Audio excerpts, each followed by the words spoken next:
Olá pessoal, iniciando mais uma videoaula, dessa vez falando sobre determinação de carbono orgânico. Mais uma técnica de volumetria, só que desse caso usando uma volumetria de oxidação e redução. Nesse caso envolve reações redox. Inicialmente a gente precisa falar das fontes de carbonos existentes no mundo.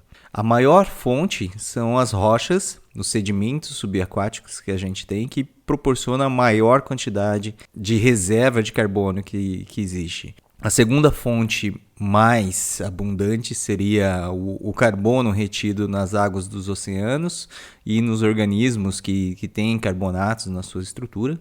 Depois vem os combustíveis fósseis, petróleo, gás, carvão, que estão aprisionados nos interstícios aí das profundezas do solo.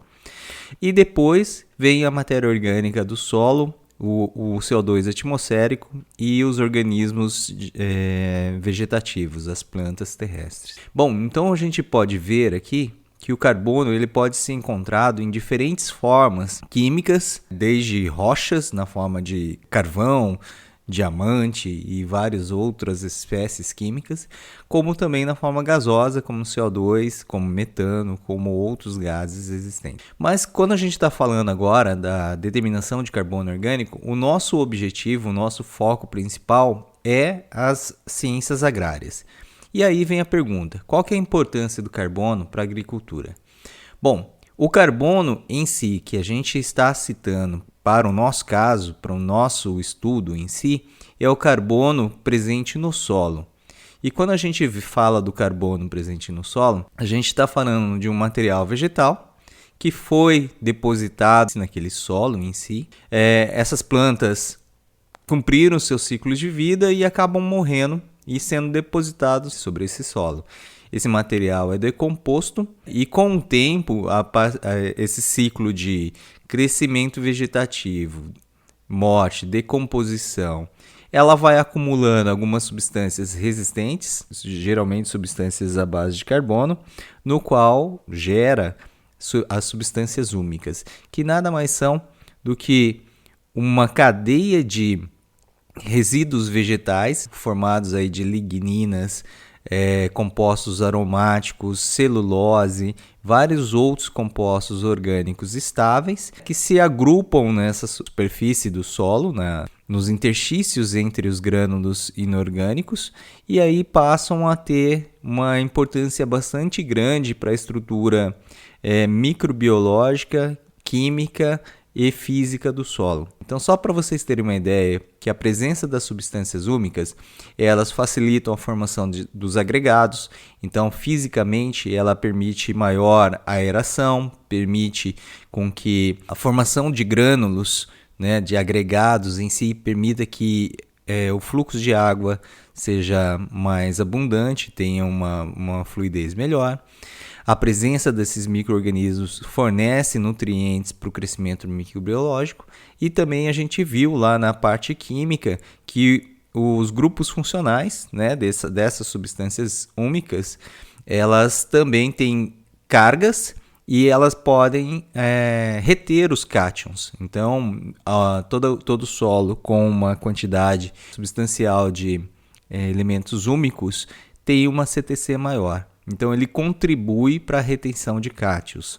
Então, a importância aí bastante elevada da presença desses compostos orgânicos no solo tem vários grupos de estudos que podem ser abordados. Então, se você estiver mais curioso, dê uma estudada, dê uma pesquisada sobre os compostos orgânicos do solo e vocês vão ver a importância dele em diversos cenários. No primeiro slide eu mostrei para vocês que o carbono pode estar retido em diferentes matrizes, desde minerais como os calcários e carbonatos, e como também gases como o metano, como o CO2. Mas qual que é a diferença? Eu estou falando aqui de carbono orgânico e carbono inorgânico. Quando a gente vê uma rocha como um calcário, é fácil da gente determinar que aquilo ali é inorgânico.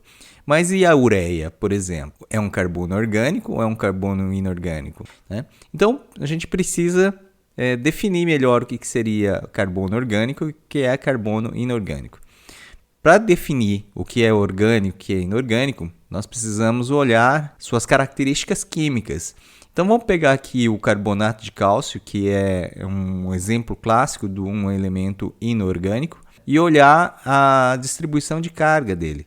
O cálcio a gente sabe que tem uma valência 2+, o oxigênio a gente sabe que é 2-, como tem 3 oxigênios na distribuição do carbonato de cálcio, então a gente tem um total de -6 cargas negativas. Para balancear essa molécula, nesse caso, o carbono tem que ser +4. Então a gente está falando aí de 6 cargas positivas, 2 do cálcio e 4 do carbono, e 6 cargas negativas provenientes do oxigênio. Quando a gente olha para o metano, a gente pode fazer a mesma analogia, sendo que o hidrogênio é +1, como eu tenho 4, seria +4, então o carbono, nesse caso, ele vai ter que balancear, então seria -4. Então o metano, a gente é um exemplo clássico de composto orgânico, e o carbonato de cálcio um exemplo clássico de elemento inorgânico. Então a principal diferença que a gente já enxerga aqui é que o carbono na forma inorgânica ele é +4 e o carbono na forma orgânica tem uma valência diferente desse +4. Então nesse caso do metano, -4. Vamos continuar nossos exemplos pegando o outro aqui, etanol e a ureia. Quando a gente olha aqui o etanol, fazendo a mesma analogia, o oxigênio é -2, o hidrogênio é +1, né? Como eu tenho 6 hidrogênios ali, fica +6. E o carbono, então, para balancear todo esse processo, ele tem um estado de oxidação -2. Como eu tenho 2 carbono, -4. Então, -4, -2 do oxigênio, ficaria -6 no total, e o hidrogênio balanceia esse equivalente. Então, no caso do etanol, ele tem um estado de oxidação diferente, de +4, então ele é considerado orgânico. E a ureia? Qual é o estado do carbono, o estado de oxidação do carbono? Nesse caso, o oxigênio é -2, nitrogênio é -1, os hidrogênios, o nitrogênio não, o grupo amino, né, NH2, o balanço geral dele dá -1, então, no contexto geral, o carbono da ureia é +4. Por isso, quando a ureia é adicionada ao solo, a sua degradação gera automaticamente CO2, um composto inorgânico, né? Então, o estado com que ela se encontra, na verdade, o carbono já está no seu máximo estado de oxidação do carbono. Então, nesse caso, quando a gente olha aí, o etanol é orgânico e a ureia é inorgânico. Então, apesar da ureia ser produzida pelo organismo, né? Então um exemplo é a urina, apesar disso, esse composto tem características inorgânicas em si. Tá? Então, só para reforçar esse conceito, quando a gente está falando de compostos orgânicos, é qualquer composto químico que tem o carbono presente em um estado de oxidação diferente de +4. Toda vez que for +4, a gente está falando de um composto em que o carbono já está oxidado e aí ele atinge seu estado de oxidação +4. Como que a gente determina o carbono orgânico, né? Existem vários métodos para determinar o carbono orgânico e eu vou exemplificar aqui o método descrito no Manual de Métodos oficial do MAPA, né, o Ministério da Agricultura, Pecuária e Abastecimento. Tá? Então, na amostra de carbono, normalmente a gente utiliza uma massa aí que vai representar no máximo 100 mg de carbono. Então, vamos imaginar que na sacarose, no açúcar, né, eu tenho carbono, tenho hidrogênio, tenho oxigênio, tem vários outros compostos. E a massa total dele, no máximo, vai poder ter 100 mg de carbono. Então, se eu conhecer minha amostra, mais ou menos, ela já vai me ajudar nesse início da análise química, dando um indicativo aí de uma massa inicial. Se eu não souber, eu vou ter que ir testando a minha análise. Eu vou pesar, então, a minha amostra. Ela pode ser líquida ou sólida, transferir para um Erlenmeyer e adicionar, então, os reagentes no qual a gente vai oxidar essa matéria orgânica. Então eu vou colocar um agente oxidante que é o dicromato, na concentração de 0,33 mol por litro, um volume de 20 ml. 26 ml do ácido sulfúrico concentrado. Essa reação ela tem que ser feita em meio ácido, pois eu vou aquecer esse conjunto todo por 10 minutos, né, fazendo com que ele entre em ebulição. Nesse caso, eu preciso fazer uso de um equipamento que é o condensador, para evitar que o volume dessa solução se altere muito durante esse processo de aquecimento. Né? Porque se eu evaporar, perder muita água dentro desse processo, a concentração do ácido sulfúrico começa a se elevar, a temperatura de trabalho vai ser alterada também. Né? Então é por isso que a gente acaba usando lá especificamente 26 ml, né? Não 25, não 24, mas 26 ml, porque foi nessa condição que foram feitos todos os estudos de temperatura do trabalho. Após a etapa de aquecimento, esse Erlenmeyer é resfriado e depois o volume contido nele é transferido para um balão de 200 ml, ajustado aí com água até a sua marca. Após o volume ajustado, uma alíquota de 10 ml é transferido para o Erlenmeyer para fazer a determinação volumétrica com o uso de uma solução de ferro 2. Né? Então o procedimento, né, da análise da amostra é esse. Como todo o procedimento volumétrico que a gente viu, a gente usa também indicadores para fazer a visualização. E nesse caso, o indicador é um indicador do tipo redox, e vai ser que nós vamos utilizar a difenilamina sulfonato de bário. Ela muda da cor vermelha para uma cor incolor. Como a nossa solução ela vai ter cor, o crômio é verde, ela vai sair do vermelho para o verde. Outro procedimento também que a gente normalmente utiliza nos procedimentos de volumetria, fazer o uso do branco analítico. Nesse caso, nada mais é do que colocar todos os reagentes, menos a amostra, e submeter ele ao mesmo procedimento. Colocar o mesmo indicador e a mesma solução de ferro para fazer a titulação. O resultado final ele vai indicar para nós a quantidade inicial de dicromato que a gente tem. Né? Por que a gente precisa saber a quantidade inicial de dicromato? Vamos dar uma olhada nas reações químicas.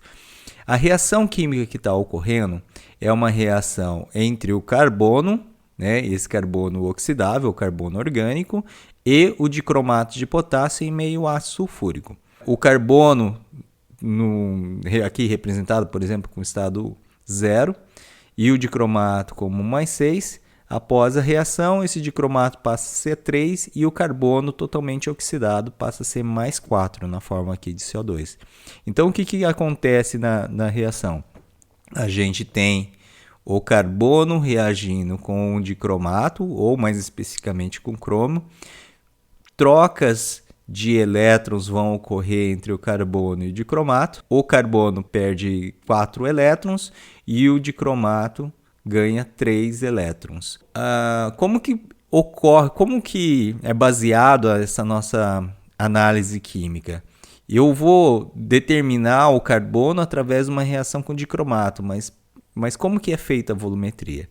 No nosso caso, o que eu estou fazendo é uma determinação indireta, no qual eu coloco um excesso de dicromato, coloco o meu carbono que vai reagir com esse dicromato e o dicromato que sobra dessa reação eu quantifico. Por isso a importância do branco analítico, que vai indicar para nós a quantidade inicial de dicromato. Então o branco fornece para nós o total de dicromato que eu tenho e a reação com a amostra, o carbono vai consumir parte desse dicromato, só que como ele está em excesso, sobra dicromato ao fim. E o dicromato que sobra é o que a gente titula. Então é muito importante que a gente entenda esse processo para poder compreender os cálculos posteriormente. Né? Aqui, se a gente olha como a relação entre carbono e dicromato, ela vai ter uma relação de 1,5 para 1, ou seja, para cada 1,5 carbono eu reajo com 1 de dicromato.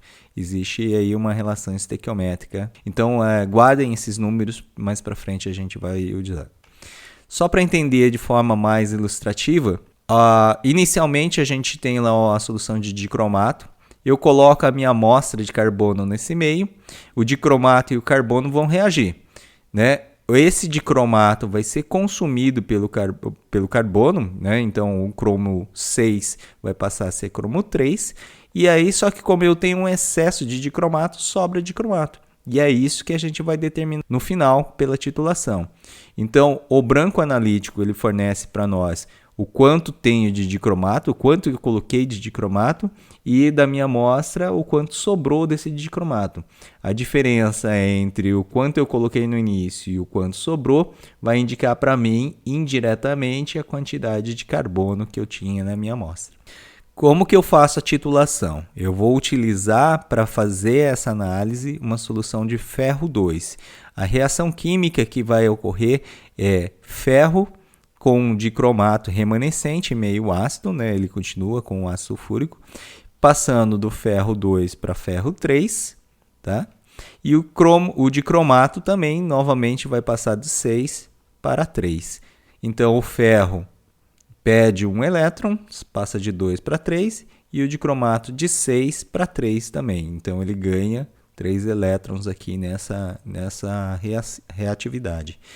Então, percebe o seguinte, que a gente vai ter duas reações ocorrendo consequentemente, né? A primeira é do carbono reagindo com o dicromato. O dicromato que sobra, ele é titulado através de uma solução de ferro 2. Então, eu vou usar na minha bureta, como agente titulante, a solução de ferro 2. E aí eu vou quantificar o ferro, o dicromato que sobrou nessa minha relação. E essa relação estequiométrica tem uma proporção de 6 para 1. Para cada 6 mols de ferro, 1 mol de dicromato. Vamos exemplificar com cálculos agora. Então, vamos imaginar que eu pesei 0,2 gramas da minha amostra, coloquei lá o dicromato 20 ml de uma solução 0,33 mol por litro, adicionei o ácido sulfúrico e fiz o aquecimento, né, do procedimento todo por 10 minutos. Depois eu transferi para um balão de 200 ml. Tirei uma alíquota de 10 e fiz a titulação com 0,1 mol de sulfato ferroso amoniacal. O branco analítico gastou na titulação, utilizando esse procedimento, 19,8 ml. 19,8 ml do quê? Da solução de sulfato ferroso amoniacal, de ferro 2, 0,1 mol por litro. A da minha amostra, eu gastei 7,5 ml. O que é esse volume gasto? É o dicromato que sobrou. É o quanto sobrou de dicromato. Então, a diferença entre o volume do branco e o volume da minha amostra é o volume proporcional de ferro que foi gasto com o carbono, né? Então ele vai fornecer para nós um teórico do dicromato que seria consumido que foi consumido pelo carbono. Então eu vou determinar o quanto tinha de carbono de forma indireta pelas diferenças entre o branco analítico e o quanto eu tenho da minha amostra. Então vamos utilizar esse volume de 12,3 ml para fazer o cálculo relativo para descobrir quantos mols de carbono eu tenho nessa solução. Então, a primeira coisa que a gente vai fazer é determinar quantos mols de ferro existe em 12,3 ml. Então, uma regrinha de 3 simples: 0,1 mol em 1000, né, que é a concentração da solução de sulfato ferroso amoniacal, aqui que a gente está utilizando. Em 12,3, então, eu tenho 0,00123 mol de ferro 2. A gente viu que a relação estequiométrica entre ferro e dicromato é de 6 para 1. Ou seja, cada 6 mol de ferro consome 1 mol de dicromato. Então, se eu usei 0,00123 mol de ferro, os mols de dicromatos vão equivaler a 2,05 vezes 10 a menos 4 mols de dicromato. Só que ainda não me interessa isso. Me interessa os mols de carbono. E aí a gente viu que existe uma segunda relação. Para cada 1,5 mol de carbono, eu reajo com 1 mol de dicromato. Então, se eu tenho 2,05 mols de dicromato, eu posso calcular 1 mol de carbono, que dá 3,07 vezes 10 a menos 4 mols de carbono. Só que para nós ainda, a resposta dessa análise química, ela vai ser dada em função da porcentagem de carbono. Então, a gente vai considerar aqui 3,07 mols de carbono. A massa do carbono é 12, então eu vou ter 0,00369 gramas de carbono no meu Erlenmeyer titulado, na solução que foi titulada em si. Bom, mas eu quero saber a porcentagem. Como que a gente faz para calcular a porcentagem? Vamos olhar o procedimento, então. Pesei lá uma massa da minha amostra, fiz a digestão, transferi para um balão de 200, peguei uma alíquota de 10 e fiz a titulação. Nesse Erlenmeyer, eu sei que eu tenho 3,69 miligramas de carbono. Eu pesei inicialmente, lá no meu procedimento experimental, 200 miligramas. Com a adição do ácido, dos reagentes, fazendo o procedimento, eu considero ainda que tenho 200 miligramas. Com a digestão, 200 miligramas. No balão, 200 miligramas. Essa massa só vai se alterar quando eu tiro uma alíquota. Então, eu vou pegar desses 200 ml, eu vou pegar apenas 10 ml.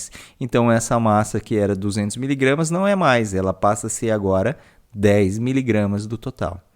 Então, agora eu posso, como eu tenho a massa da minha amostra e a massa de carbono no mesmo frasco, que seria nesse caso aqui o Erlenmeyer, eu posso calcular a porcentagem de carbono, que nesse exemplo deu 36,9%. Mas eu posso também fazer diferente. Eu posso pegar a minha massa de carbono e ir voltando até chegar nos 200 miligramas, ou na minha amostra inicial.